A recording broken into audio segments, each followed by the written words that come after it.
अगर ये 3 सिम्टम्स आप में है तो आपके हार्मोन्स इनबैलेंस है, ये मैं 100% बोल सकता हूँ।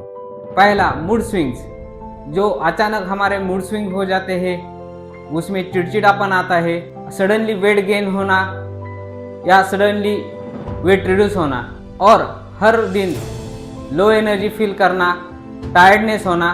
जिनको PCOS या PCOD का प्रॉब्लम है उनका भी हार्मोनल इम्बैलेंस हो सकता है। और ये जो हार्मोनल इम्बैलेंस है इसको आप अवॉइड मत कीजिए। ये ही अपने बॉडी का इंजन है, और इंजन अच्छा चलेगा तो अपनी बॉडी अच्छी चलेगी।